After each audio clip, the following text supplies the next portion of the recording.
Mga empleyado lang kayo. Ang mga empleyado ay tumatanggap lang ng itinakdang sahod. Sa malamig na salita ng kanyang biyenan, hindi nakapagsalita ang anak. Si Rita, ang manugang na mula sa Nepal, ay 2 taon nang tumatanggap lamang ng minimum wage. Kahit na nadoble niya ang benta ng kanilang negosyong bagoong, hindi nagbago ang kanyang sahod. Binabati sila ng mga tao sa kanilang tagumpay na dala ni Rita, ngunit walang nagbago sa pamumuhay ng mag-asawa. Isang araw, habang naghahanda ng isang padala para sa abroad, may natagpuan siyang isang dokumento. Nakatago dito ang isang katotohanang hindi niya kailanman inakala. Nagsasamantala nga ba talaga ang kanyang biyenan? Halina't sabay-sabay nating tunghayan ang kwento. Yumuko si Teresita Santos sa harap ng tapayan ng bagoong at binuksan ang takip nito. Kumalat ang masarap at kakaibang amoy at napahanga ang kapitbahay niyang Ale. Aling Teresita, iba talaga ang amoy ng gawa mo. Kakaiba talaga ang kamay mo sa paggawa. Isinara ni Teresita ang takip at sinabing, "Pinatagal ko lang ang pagbuburo. Yun lang." Hindi! Hindi hamak na mas masarap yan kumpara sa bagoong na nabibili. Aling Teresita, kung ibebenta mo ito, siguradong kikita ka ng pera. Tumayo si Teresita at pinagpagan ang alikabok sa kanyang duster. Ibenta? Ano namang alam ko dyan? Sapat nang may makain kami. 3 buwan na ang nakalipas mula nang pumanaw ang kanyang asawa. Si Teresita at ang kanyang anak na si Jose na lang ang magkasama sa buhay. Ang tanging naiwan ng kanyang asawa ay utang at isang lumang bahay. Hinawakan ng kapitbahay ang kamay ni Teresita. Aling Teresita, seryoso ako. Kapag ibinenta mo yung bagoong mo, pag-uusapan yan sa buong barangay. Subukan mo lang, umiling si Teresita. Magnegosyo? Sa edad kong ito, magsisimula pa ako ng bago? Walang kinalaman ng edad diyan. Nasa 50s ka pa lang, Aling Teresita. Sige na, ikukuwento ko rin sa iba. Kaya subukan mo lang gumawa kahit kaunti. At nagsimula ang isang maliit na negosyo na mas mabilis kumalat kaysa sa inaasahan. Noong una, sinasabi ng mga taga-barangay na ano namang negosyo yan sa katandaan niya. Pero isa-isa rin silang bumili. Umabot ang balita hanggang sa kabilang bayan. Pagkalipas ng 3 buwan, nagpagawa si Teresita ng isang maliit na pagawaan sa bakanteng lote sa harap ng kanilang bahay. Nang hindi na niya kaya ang trabaho mag-isa, tinawag niya ang 2 sa kanyang mga kapitbahay. Pagkalipas ng 1 taon, naging 4 na ang kanyang empleyado. Ginawang sistematiko ni Teresita ang produksyon ng bagoong at atsara.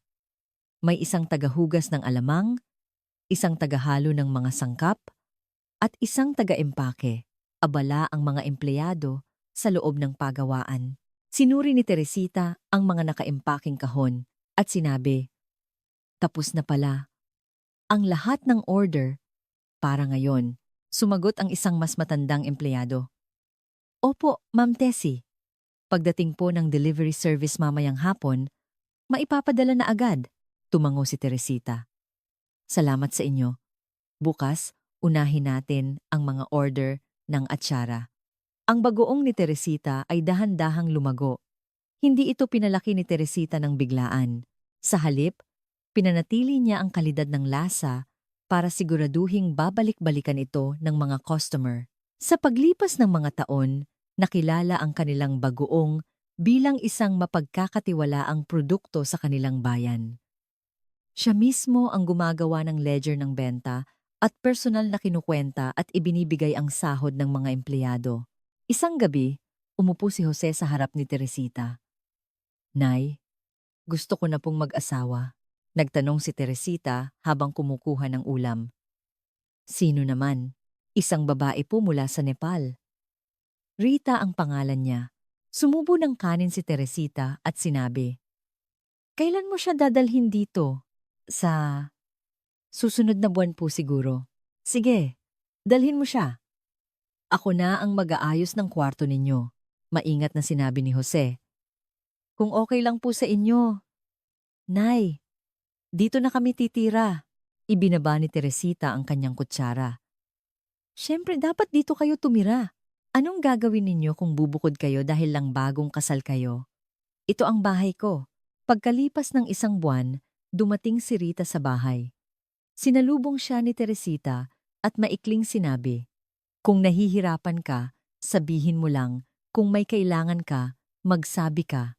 Ngumiti ng bahagya si Rita at sumagot, "Opo, nanay. Maraming salamat po." Ang istruktura ng negosyo ay nanatiling pareho.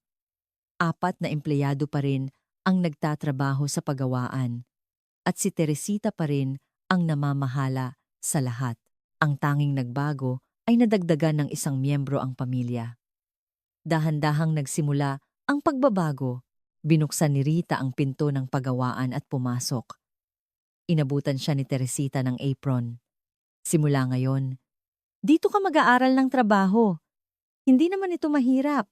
Tinanggap ni Rita ang apron at sumagot, "Opo, nanay." Humarap si Teresita sa mga empleyado. "Pakituruan ninyo itong manugang ko." Tumango ang mga empleyado at binati si Rita. Tumayo si Rita sa gitna nila at pilit na ngumiti. Sa unang araw, natutunan ni Rita ang pag-empake.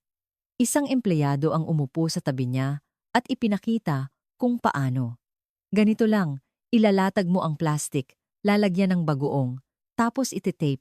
Madali lang. Di ba?" Ginaya ni Rita at sinabi, "Opo, mukhang kaya ko po."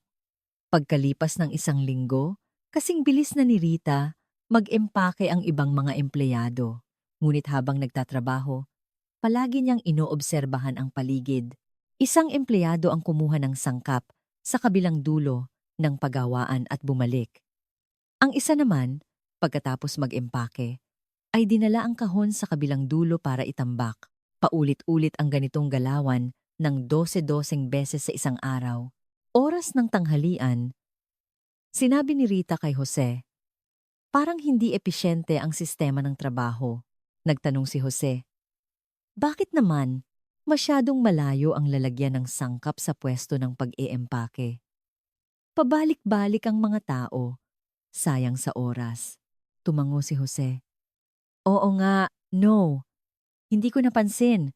Gusto mo kausapin ko si nanay?" Nag-isip sandali si Jose. Matagal na yang sistema ni nanay, kaya mag-ingat ka sa pagsabi. Kinabukasan, maingat na kinausap ni Rita si Teresita. "Nanay, napansin ko po habang nagtatrabaho, kung babaguhin po natin ng kaunti ang pwesto ng mga sangkap, mas bibilis po ang trabaho." Tumingin si Teresita kay Rita. "Paano? Kung ililipat po natin ang mga lalagyan ng sangkap malapit sa mesa ng pag-eempake, hindi na po sila kailangang maglakad ng malayo." Tiningnan ni Teresita ang pagawaan at sinabi, "Sige, subukan mo. Tanungin mo ang mga empleyado kung okay sa kanila. Tapos baguhin ninyo." Kasama ang mga empleyado, inayos ni Rita ang mga pwesto. Inilipat nila ang mga lalagyan ng sangkap sa tabi ng mesa ng pag-eempake at inilapit din ang lugar kung saan itinatambak ang mga tapos ng produkto. Pagkalipas ng 1 linggo, sinabi ng isang empleyado kay Teresita, "Ma'am Tessie, mas gumaan nga po ang trabaho. Nabawasan ang paglalakad-lakad namin." Tumango si Teresita. "Mabuti naman kung ganoon." Pagkalipas ng 1 buwan, kapansin-pansin ang pagdami ng natatapos nilang trabaho sa parehong oras. Hindi na gaanong napapagod ang mga empleyado at mas bumilis ang kanilang pagproseso ng mga order. Tahimik lang na inoobserbahan ni Teresita ang pagbabagong ito at wala siyang sinasabi. Isang gabi, tinanong ni Rita si Jose, "Magkano ba ang sahod ko?" Sumagot si Jose, "Minimum wage." Yun ang itinakda ni nanay. Kumunot ang noo ni Rita. "Pati ang ibang empleyado?" "Oo, pare-pareho lang. Minsan, sa 1 taon, tinataasan niya ang sahod." Napakagatlabi si Rita. "Sige, naiintindihan ko." Si Teresita ang personal na humahawak ng libro ng mga benta. Hindi alam ni Rita kung magkano ang kabuuang kita ng negosyo o kung gaano karami ang nadagdag na order. Tumatanggap lang siya ng sahod pero walang ibang impormasyong ibinabahagi sa kanya. Sa trabaho, si Rita ay nasa gitna ng pagiging empleyado at pamilya. Tinatawag siyang manugang ni Teresita, pero sa paggawaan, pareho lang ang trato sa kanya at sa ibang empleyado. Naging maingat si Rita sa kanyang posisyon habang lumilipas ang mga araw. Ang mga maliliit na pagbabago sa loob ng paggawaan ay malapit nang magbunga sa labas. Hawak ang kanyang cellphone. Binuksan ni Rita ang isang Facebook group. Ito ay isang komunidad para sa mga Nepalese na naninirahan sa Pilipinas, kung saan sila nagpapalitan ng impormasyon tungkol sa buhay dito. May isang nag-post at nagtanong kung paano gumawa ng masarap na atsar, isang uri ng atsara sa Nepal. Nagkomento si Rita, "Mas madali kung masarap ang gagamitin ninyong bagoong. Ang bagoong na gawa ng biyenan ko, sobrang sarap. Kung gusto ninyo, kontakin nyo lang ako." Kinabukasan, 3 mensahe ang dumating. Ipinakita ito ni Rita kay Jose. "May mga gustong bumili ng bagoong. Pwede ko bang itanong kay nanay?" Tumango si Jose. "Sige, itanong natin." Habang naghahapunan, sinabi ni Jose kay Teresita, "Nay, may mga kaibigan si Rita na gustong umorder ng bagoong. Pwede po ba?" Nagtanong si Teresita. "Ilan?" Sumagot si Rita. "3 po sa ngayon. Pero kung matikman nila at magustuhan, baka umorder pa sila ng mas marami," sinabi ni Teresita. "Sige, gawin mo. Lagyan mo na rin ng kaunting freebie." "Salamat po, nanay." Pagkalipas ng 1 linggo, nag-post si Rita ng review sa community. "Yung mga nakatanggap ng bagoong ng biyenan ko, masarap 'di ba? Araw-araw ko itong kinakain at sobrang sarap talaga." May nagkomento, "Ate, salamat sa'yo at nakahanap ako ng masarap na produkto. Ang sarap ng bagoong. Gusto kong umorder ulit. Inirekomenda ko na rin sa mga kaibigan ko sa Nepal." Sa loob ng 1 buwan, umabot sa mahigit 10 ang online orders. Inabot ni Rita ang listahan ng order kay Teresita. "Nanay, ito po ang mga order para sa linggong ito." Kinuha ni Teresita ang papel at tiningnan. "Madami-dami na rin, no? Ingatan ninyo ang pag-empake para sa delivery." Naging abala ang buong paggawaan. Sa umaga, pinoproseso ng mga empleyado ang mga datihang order at sa hapon, ang mga ipapadala sa delivery service. Sabi ng isang empleyado habang buhat ang kahon, "Grabe ang dami ng delivery natin ngayon, no? Hindi naman ganito ka-busy dati." Sumagot ang isa pa, "Oo nga. Lumalakas na siguro ang negosyo. Parang nagbago simula nang dumating si Ma'am Rita." "Oo nga, no. Ang sipag at galing pa nung bata na yun." Natural na nagkasundo ang mga empleyado. Nakatayo si Teresita sa isang sulok ng pagawaan. Pinapanood ang mga empleyadong nagtatrabaho. Pagkatapos, ay tahimik siyang bumalik sa kanyang opisina. Pagkalipas ng 2 buwan, nakausap ng may-ari ng sari-sari store sa kanilang lugar si Teresita.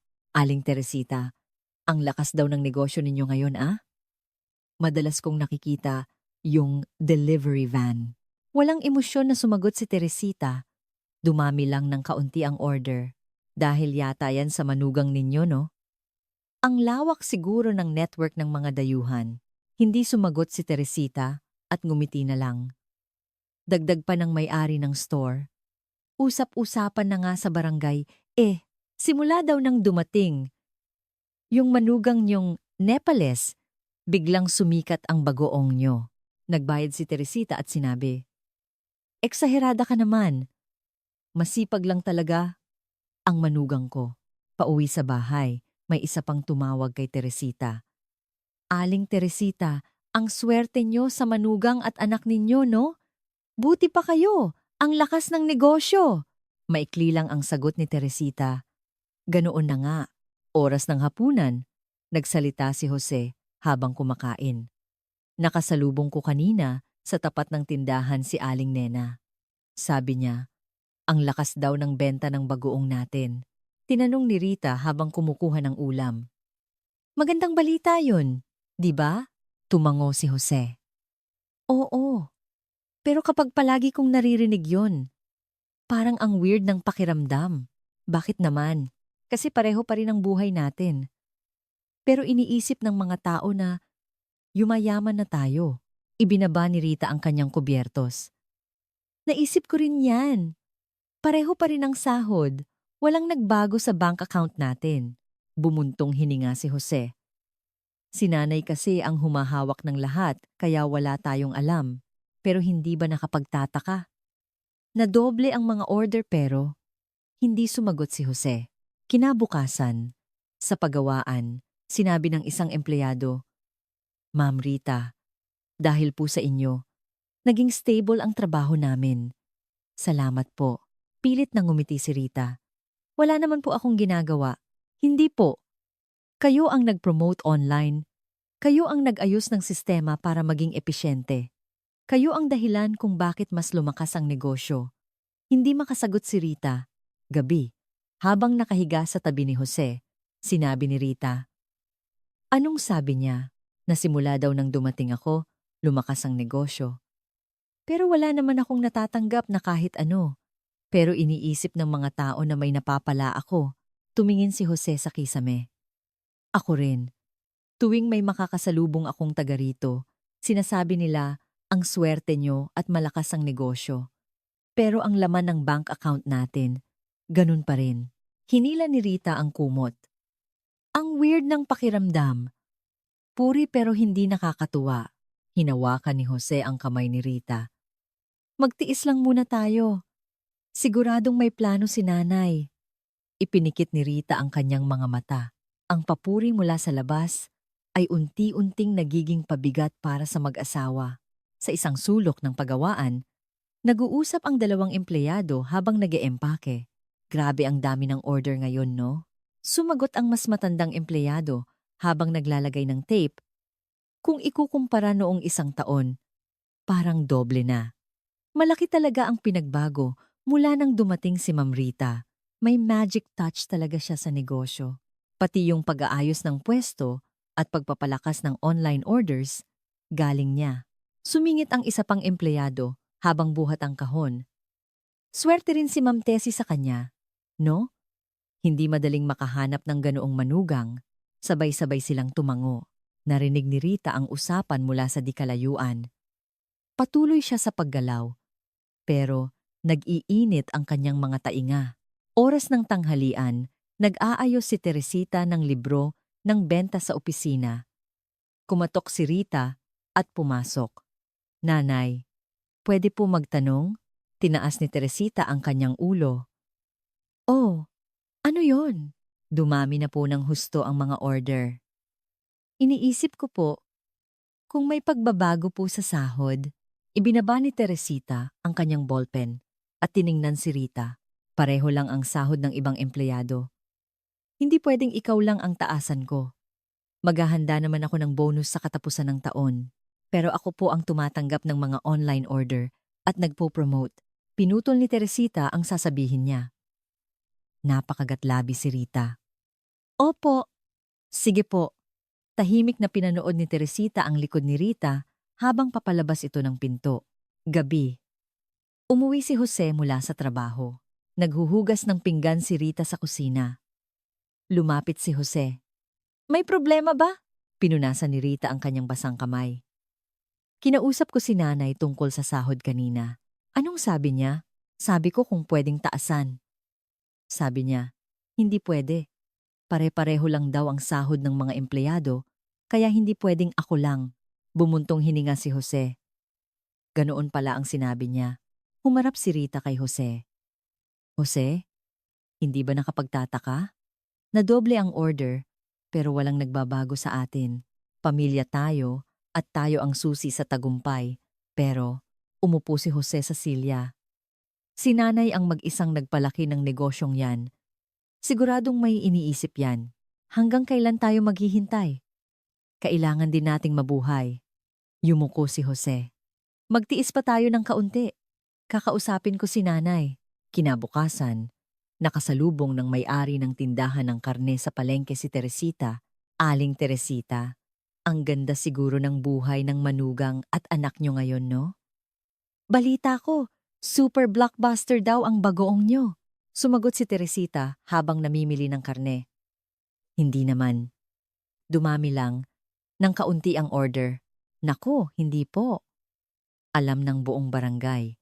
Simula daw nang dumating yung dayuhang manugang ninyo, binuhay niya ulit ang negosyo. Huwag kang ngang eksaherado. Tumawa ang tindero. Hindi po ako eksaherado. Ang galing po talaga. Kung ganyan katalino si Rita, ang swerte ng anak ninyo. Nagbayad si Teresita at umalis. Sa kabilang kanto, naglalakad sina Jose at Rita. Sinalubong sila ng isang kapitbahay. Oh, Jose, Rita, ang lakas daw ng negosyo ninyo ngayon, no? Mabuti naman, pilit nang ngumiti si Jose. Ah, opo, oo. Alam ng lahat na malakas kayo. Halos araw-araw may delivery van. Sulit ang pagod ninyo.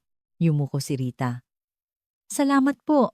Nang makalayo ang ale, sinabi ni Jose kay Rita, heto na naman, napakagatlabi si Rita. Parang ilang beses ko nang naririnig sa isang araw na masaya sila para sa atin. Kasi kumikita tayo. Nakakainis. Puri pero nakakagalit. Ako rin. Walang laman ang bank account natin pero iniisip ng mga tao na ang laki ng kinikita natin. Tahimik silang naglakad pa uwi. Pagkalipas ng isang linggo, nag-usap ulit ang mga empleyado sa pagawaan. Pansin nyo, hindi na masyadong pumupunta si Ma'am Tessie dito. Oo nga, no? Dati araw-araw. Baka kasi si Ma'am Rita na ang gumagawa ng lahat. Ang galing kasi talaga ni Ma'am Rita. Para sa isang dayuhan, kahanga-hanga siya, pabulong na sinabi ng isang empleyado. Pero magkano kaya ang sahod niya, no? Pamilya naman sila. Kaya siguradong mas malaki kaysa sa atin. Siyempre, sa dami ba naman ng trabaho niya? Narinig ni Rita ang lahat. Habang nag-iempake. Gumagalaw ang kanyang mga kamay. Pero gulong-gulo ang isip niya. Gabi, umupo si Jose sa harap ni Teresita. Nay, pwede po ba tayong mag-usap? Pinatay ni Teresita ang TV at tiningnan si Jose. Oh, sige. Malaki po ang itinaas ng benta ng negosyo. Nakakrus ang braso ni Teresita. Kaya, pwede po bang taasan ninyo kahit kaunti? O kaya, i-share nyo man lang sa amin ang impormasyon tungkol sa benta. Pinutol ni Teresita ang sasabihin niya. Ako ang nagtayo ng negosyong ito, nakapangalan sa akin, at ako ang may responsibilidad. Mga empleyado lang kayo. Ang mga empleyado ay tumatanggap lang ng itinakdang sahod. Tumataas ang boses ni Jose. Pamilya po tayo, pero empleyado ang turing nyo sa amin? Dahil pamilya, hindi ibig sabihin na basta-basta ko na lang kayong bibigyan ng walang basehan. Isa pa, natutunan ninyo ang paggawa ng bagoong at pamamalakad ng negosyo ng libre. Kung sa iba, pagbabayarin ko sila? Para dyan, hindi nakapagsalita si Jose. Binuksan ulit ni Teresita ang TV. Bumalik si Jose sa kwarto at sinabi kay Rita. Kinausap ko si nanay. Anong sabi? Ayaw niya. Empleyado lang daw tayo, sinipa ni Rita ang kumot. Empleyado? Pamilya tayo. Empleyado? Ganoon ang tingin niya. At sinabi pa niya na dahil pamilya tayo, natutunan natin ang lahat ng libre. Tumingin si Rita sa kisame. May punto siya doon, pero parang mali pa rin. Iniisip ng mga tao na ang yaman na natin, pero minimum wage lang ang sahod natin. Hindi makasagot si Jose. Ang sama ng loob ay unti-unting nagiging galit. Kapansin-pansing dumalang ang pagpunta ni Teresita sa pagawaan. Dati, mula umaga hanggang hapon ay nandoon siya. Pero ngayon, isang beses na lang sa umaga, tinanong ng isang empleyado si Rita. Ma'am Rita, uunahin po ba natin ang mga order ng bagoong ngayon? Tiningnan ni Rita ang listahan. Oo, bagoong muna. Tapos at sara na, sa hapon, automatikong kumilos ang mga empleyado. Oras ng tanghalian, tumabi ang isa pang empleyado kay Rita. Hindi na po masyadong pumupunta si Ma'am Tessie, no? Sumagot si Rita habang kumakain. Baka po masama ang pakiramdam ni nanay. Hindi naman po mukhang ganoon. Nakita ko siya kahapon sa bayan, mukha namang malakas. Baka may iba siyang inaasikaso. Ngumiti ng bahagya ang empleyado. Baka dahil magaling ka, ipinapaubaya na niya sa'yo ang lahat para makapagpahinga na siya. Hindi sumagot si Rita. Pagkalipas ng 1 linggo, pumasok ang delivery man. Nandyan po ba si Ma'am Tessie? Sumagot si Rita habang nag-aabot ng kahon.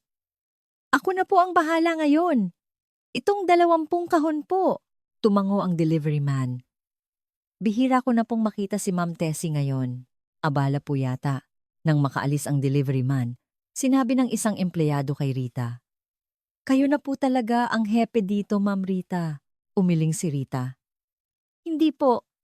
Nandyan pa si nanay. Pero sa totoo lang, kayo na po ang gumagawa ng lahat. Hindi na sumagot si Rita at nagpatuloy sa trabaho. Gabi, nanonood ng TV si Teresita. Dumating si Jose at umupo sa tabi niya. Nay, hindi na po kayo pumupunta sa pagawaan? Sumagot si Teresita habang naglilipat ng channel. Mahirap nang pumunta araw-araw kapag tumatanda na. Si Rita na po ang namamahala sa lahat. Okay lang po ba yun? Magaling naman siya, di ba? Nagpatuloy si Jose. Kung ganoon po, pwede po bang taasan ninyo man lang ang sahod niya?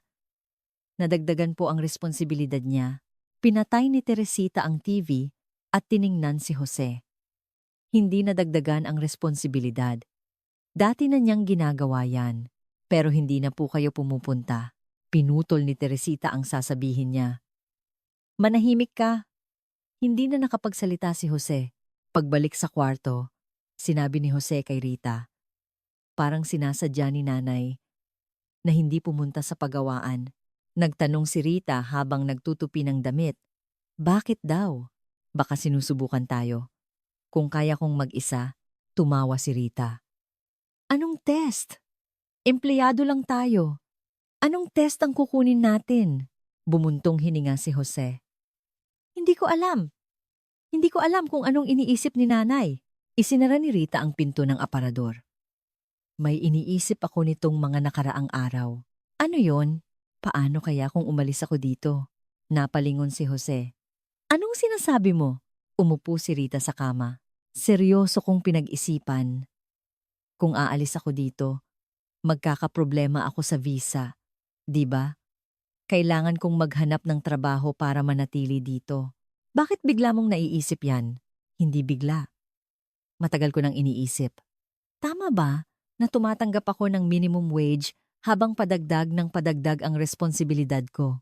Umupo si Jose sa tabi ni Rita. Magtiis pa tayo. Siguradong may plano si nanay. Tiningnan ni Rita si Jose. Hanggang kailan? 1 taon? 2 taon? Tumatakbo ang buhay natin.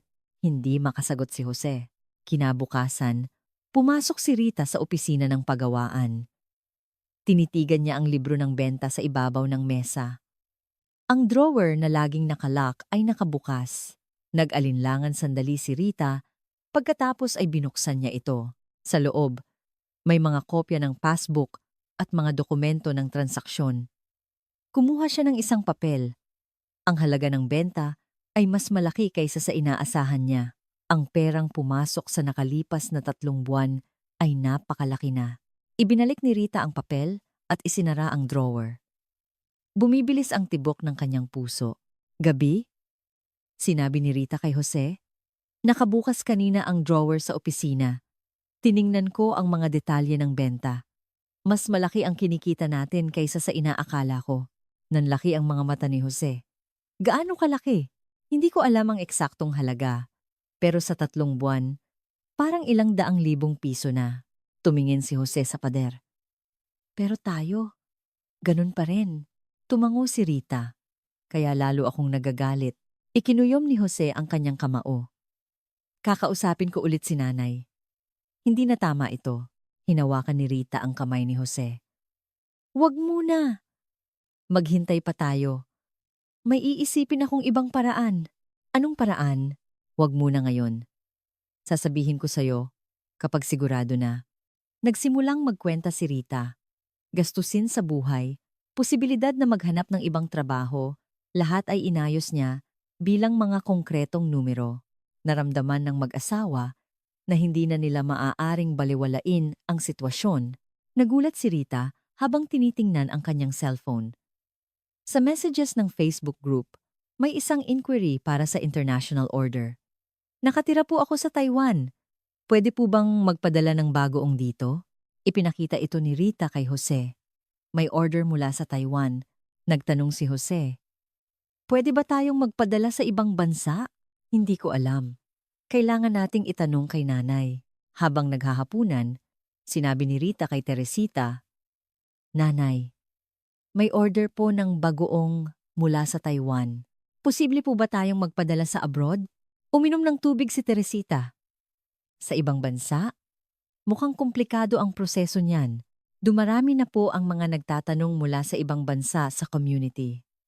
Pwede po kaya nating subukang alamin? Nag-isip sandali si Teresita. Sige, ako na ang mag-aalam. Kailangan sigurong ayusin ang online store at payment system. Sino pa ba ang gagawa niyan kundi ikaw? Ikaw naman ang nagsimula ng pagtanggap ng online orders. Tumango si Rita. Sige po, ako na po. Kinabukasan, nagsaliksik si Rita sa internet tungkol sa proseso ng international shipping, mga dokumento para sa customs, permit para sa food export, online payment systems. Lumabas ang mga komplikadong proseso. Tinanong siya ng isang empleyado. Ano po? Yang tinitingnan ninyo? Sumagot si Rita. Inaalam ko po ang tungkol sa international shipping. Wow! Aabot na pala tayo sa ibang bansa? Ang galing naman. Hindi pa po sigurado. Pagkalipas ng isang linggo, tumawag si Rita sa isang kinatawan ng online store service. Opo, para magdagdag ng international payment system, kailangan po namin ng business information at bank account verification. Nagtanong si Rita habang nagsusulat. Anong mga dokumento po ang kailangan? Business registration permit at kopya po ng passbook. At ID ng may-ari. Sige po. Ihahanda ko at ipapadala. Pagkababa ng telepono, sinabi ni Rita kay Teresita. Nanay, kailangan daw po ng mga dokumento para maidagdag ang international payment system. Nasa sala si Teresita, nakaupo sa sofa. Anong mga dokumento? Business registration permit po at kopya ng passbook. Tumayo si Teresita. Nasa kwarto ko. Kunin mo. Nasa pangalawang baitang ng cabinet ng mga dokumento. Pero di ba po sabi niyo bawal kaming pumasok doon at nakalock po yun? Bukas ngayon. Sige na, kunin mo. Pumasok si Rita sa kwarto ni Teresita.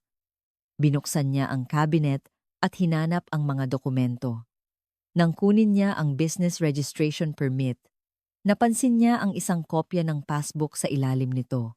Ang pangalan ng depositor ay hindi Teresita Santos, Josie Santos at Hita Santos. Kinuha ni Rita ang kopya ng passbook.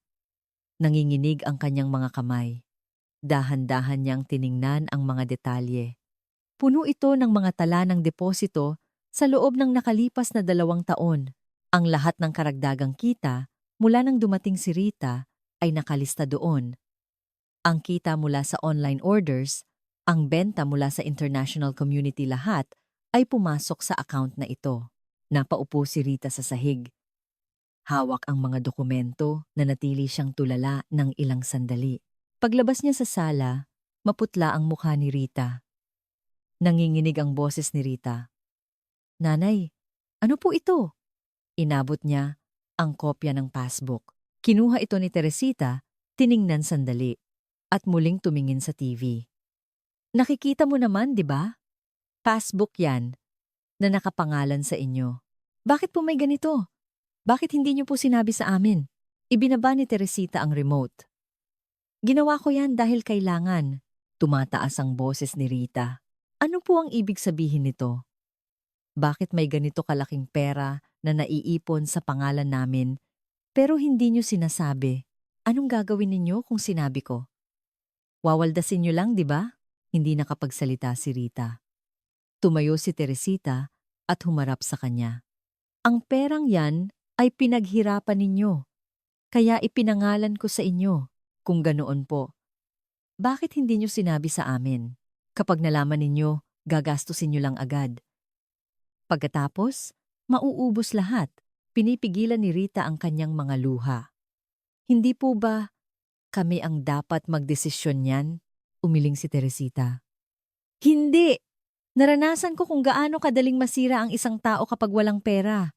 Noong namatay ang asawa ko at puro utang ang naiwan, nakita ko kung paano nagbago ang tingin ng mga tao sa amin. Napakagatlabi si Rita.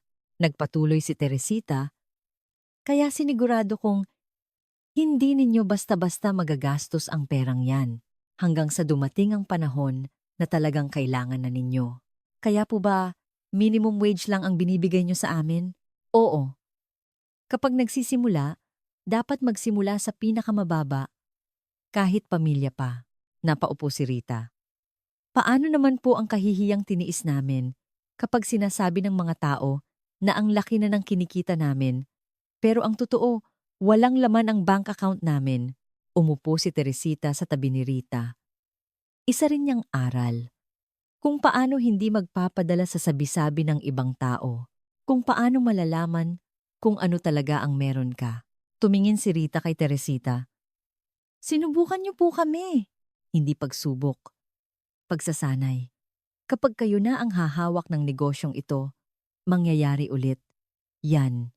Mga tsismis ng kapitbahay, mga salita ng empleyado, mga pagkakataong matutukso kayo sa pera para hindi kayo masira sa mga panahong yun. Gabi. Umuwi si Jose.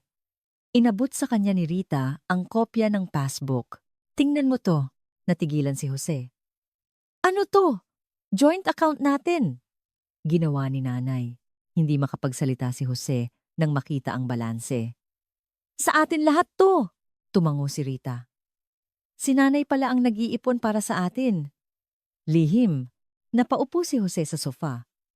Akala ko, kinukuha niya lahat para sa sarili niya. Gusto niya pala tayong protektahan para hindi natin basta-basta magastos. Tumingin si Jose sa kisame at bumuntong hininga. Ang lahat ng nangyari sa nakalipas na mga taon ay biglang nagkaroon ng bagong kahulugan. Hawak ang kopya ng passbook, kumatok si Jose sa pinto ng kwarto ni Teresita. Nay, pwede po pumasok? Isinara ni Teresita ang kanyang libro. Oh, sige, pasok. Pumasok si Jose at umupo sa harap ng ina. Nay, kailan niyo pa po ito ginawa? Kinuha ni Teresita ang passbook.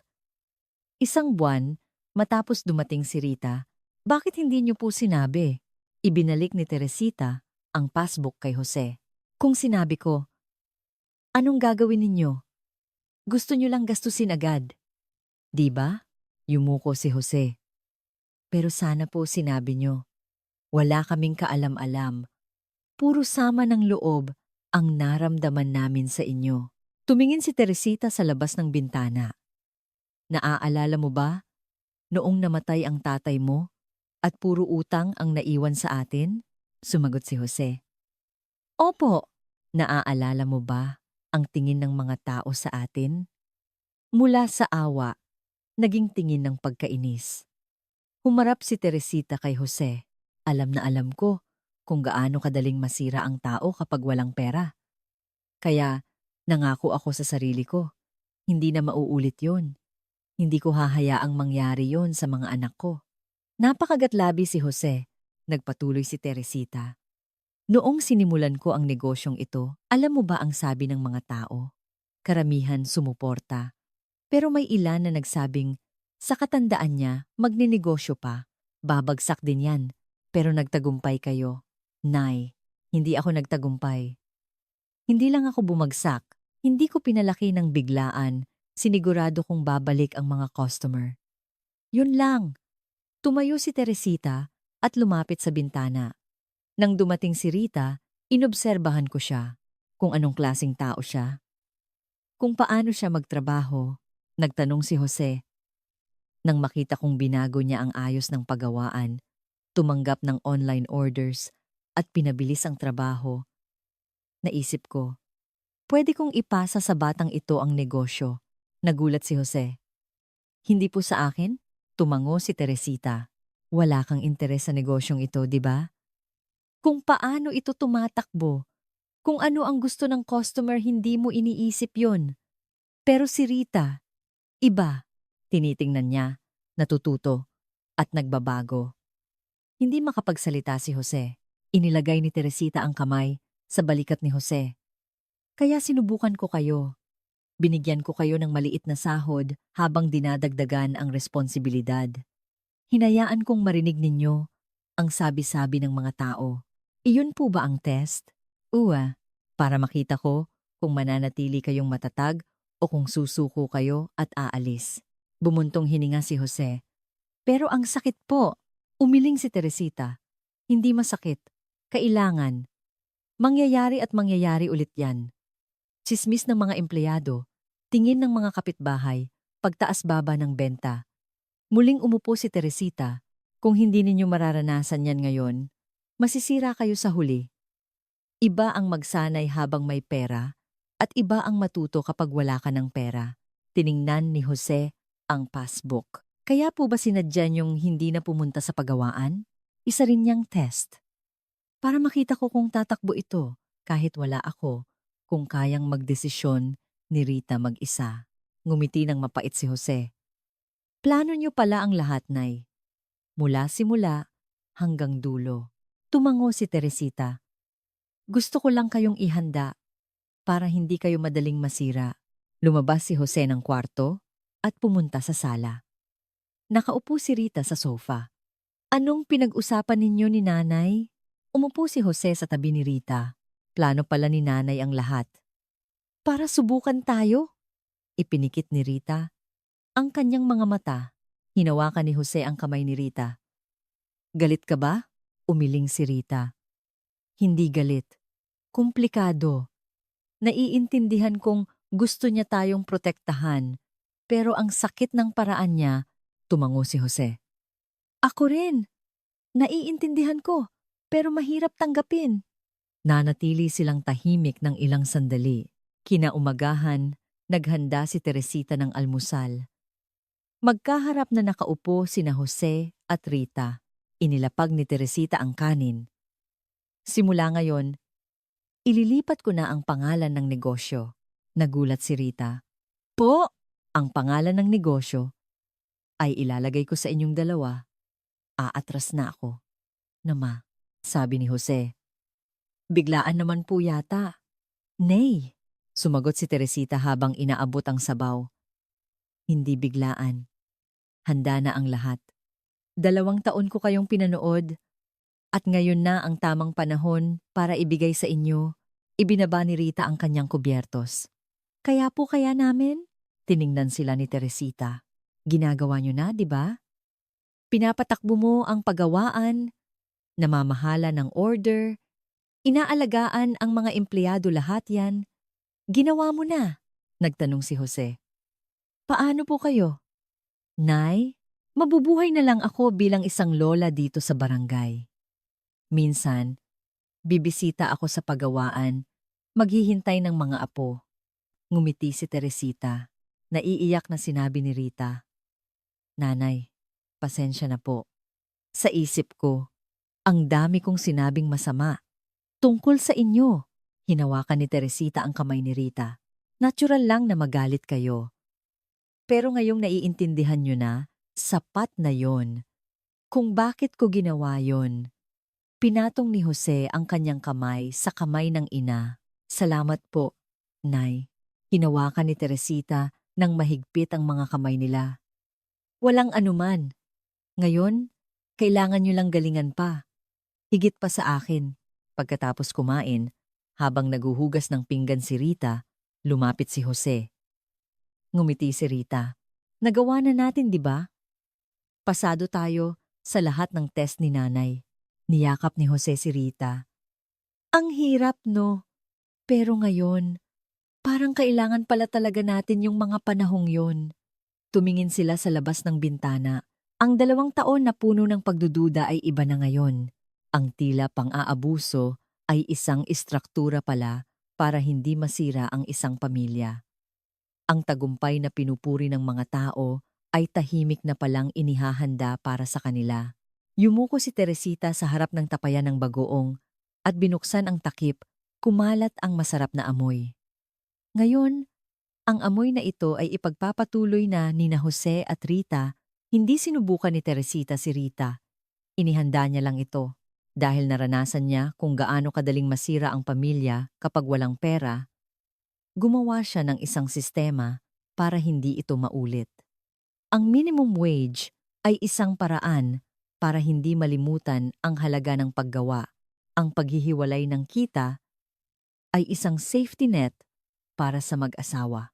Ang pananatiling matatag sa gitna ng papuri ng mga tao ay hindi pagtitiis, kundi paghahanda para sa pagmana ng negosyo. Ngayon, may bagong may-ari na ang bagoong ni Teresita, kasama ng masarap na amoy ng bagoong. Ang disenyo para hindi masira ang isang pamilya ay naipasa na sa susunod na henerasyon. Minsan, ang pagmamahal ay tila malamig. Ngunit, sa sandaling matuklasan mo ang tunay na layunin sa likod ng lamig na iyon, lahat ay nagbabago. Pagkalipas ng isang buwan, nag-aayos si Rita ng mga dokumento sa opisina. Ang pangalan sa business permit ay bago na. Magkatabing nakasulat ang mga pangalan ni na Jose Santos at Rita Santos. Pumasok si Jose. Galing ako sa bangko. Nailipat na rin ang pangalan ng account natin. Isinara ni Rita ang folder. Ngayon, ramdam ko na talaga. Madali lang ang proseso kasi inihanda na lahat ni nanay. Sumilip ang isang empleyado. Ma'am, sir? Tapos na po ba ang order ng atsara para ngayon? Tumayo si Rita. Opo. Pakiasikaso na rin po ang mga ipapadala sa delivery. Mamayang hapon. Sipo. Tiningnan ni Jose si Rita. Boss na ang dating mo ah. Ikaw rin naman. Lumabas sila sa pagawaan at nakita ang mga empleyadong abala sa pagtatrabaho. Ang negosyong itinayo ni Teresita ay nasa kamay na ng bagong henerasyon. Nang gabing iyon, pag-uwi ni Rita, nakita niya si Teresita na nagsasampay ng labada sa hardin. Nanay, tulungan ko na po kayo. Wag na. Pagod ka. Magpahinga ka na. Tumayo si Rita sa tabi ni Teresita. Nanay, hindi po ba kayo nagsisisi na ipinasa niyo agad sa amin? Sumagot si Teresita. Walang-wala. Alam kong mas gagalingan ninyo kaysa sa akin. Hindi po ako sigurado. Natural lang yan. Ganyan din ako noong una. Pero habang ginagawa mo araw-araw, darating ang panahon na magiging magaling ka na. Binitbit ni Teresita ang planggana. Isa pa, magiging abala na ako sa paghihintay ng mga apo ko. Namula ang mukha ni Rita. Nanay naman, bilisan niyo na. Naghihintay ako. Nagtawanan sila at pumasok sa bahay. Lumipas ang ilang buwan at lalong lumakas ang reputasyon ng kanilang bagoong. Naging matagumpay ang pagpapadala ni Rita sa Taiwan at nagsimulang dumating ang mga order mula sa iba pang bansa. Si Jose naman ang namamahala sa mga empleyado at sa kalidad ng produkto, sinunod nila ang sistema ni Teresita habang hindi natatakot sa mga bagong pagbabago. Isang araw, nakasalubong ng may-ari ng sari-sari store si Rita. Ma'am Rita, balita ko, nakakapagpadala na raw kayo ng bagoong sa ibang bansa. Sumagot si Rita. Opo, pero kaunti pa lang po. Ang galing. Talagang magaling ang manugang ni Aling Teresita. Dahil po yan sa biyenan ko, inihanda niya ang lahat para sa amin. Pauwi. Naalala ni Rita ang mga panahon na tumatanggap siya ng minimum wage habang pinupuri ng mga tao. Hindi niya maintindihan noon, pero ngayon malinaw na ang lahat. Alam niya ang paraan ng pagmamahal ni Teresita, hindi sa pagbibigay ng luho, kundi sa paghahanda iyon ang tunay na pagmamahal. Oras ng hapunan, nakaupo ang tatlo sa mesa. Ibinaba ni Teresita ang kanyang kutsara. Napanood ko sa balita, interesado raw ngayon ang mga kabataan sa mga tradisyonal na pagkain? Sumagot si Jose. Opo, Nay. Dumarami na nga po ang mga ganoong customer. Kung ganoon, bakit hindi kayo mag-alok ng bagoong making experience para masubukan ng mga kabataan na gumawa mismo? Nagningning ang mga mata ni Rita. Magandang ideya po yan. Pwede tayong magbukas ng maliit na klase tuwing weekend. Oo, at tutulong ako. Masaya magturo. Habang nagpapatuloy ang usapan, naramdaman ulit ni Rita na hindi ipinasa ni Teresita ang negosyo, kundi binuksan lang ang susunod na kabanata. Palagi siyang nariyan para sa pamilya, handang sumuporta kapag kailangan. Nang gabing iyon, tinitingnan ni Rita ang passbook. Tumataas na naman ang benta natin ngayong buwan. Mabuti naman. Anong gagawin natin sa perang to? Nag-isip si Jose. Ang isang bahagi, gamitin natin para sa mga bagong kagamitan sa paggawaan. Ang isang bahagi, itabi natin. Huwag nating kalimutan ang turo ni nanay. Tama. Iyon siguro ang gustong iparating ni nanay sa atin. Isinara ni Rita ang passbook at hinawakan ang kamay ni Jose. Kaya natin to, di ba? Siyempre. Magkasama tayo sa labas ng bintana. Maliwanag ang buwan. Tahimik ang pagawaan.